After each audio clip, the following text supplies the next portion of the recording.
This is for all the women who like to fast in the morning. I see tremendous number of women trying intermittent fasting, skipping eating during early half of the day and only starting or having their first meal when it's 12 in the noon. And what's the reason behind it? Firstly, they say, hey, I don't have a morning appetite, so I can easily push through and still practice intermittent fasting. And somehow the studies say that yes, intermittent fasting helps with weight loss, autophagy, cellular repair. I'm sure you must have heard of it, right? Now there are tremendous downsides to this, and I want you to hear this very clearly, especially if you are a woman with hormonal imbalance. Majority of these studies are done on men, not on women. And the downsides that I see in my practice, let's take ancient wisdom, let's take Chinese nutrition, let's take Ayurveda. 7 to 11 a.m. in the morning are the hours of stomach, spleen, your pancreas. We are talking about insulin, we are talking about glucose signaling, we are talking about glucose uptake.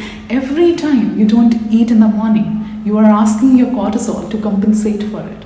And there's no wonder 3 months into intermittent fasting and they have stagnation of weight, and they have a crash in the evening, and they depend on coffee, and their cortisol is taking a hit, and we have symptoms of cortisol resistance now. So it's not really helping you because you are going against your biology. Chronic illnesses like MCAS, histamine intolerance, hormonal issues, PCOS, endometriosis, and ovulatory cycles. And this brings to the second downside of skipping eating early half of the day. Now that your cortisol has to compensate, it's going to steal from progesterone.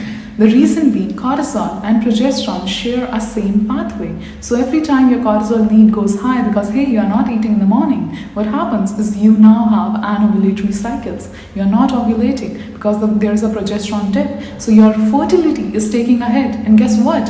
No matter how much weight you lose and they tell you it's healthy, if you do it by going against your biology, if you threaten your body, the signal that, hey, you are not safe, it's going to hold on more. You are developing more resistance by doing this. So before you jump on the trends wagon, you have to ask yourself, is my liver supportive enough to promote gluconeogenesis when I'm fasting? How is my cortisol level? How is my cortisol rhythm? Because the same women will complain 3 months down the line that, hey, I'm not able to sleep. I'm struggling with sleep issues, sleep disorders.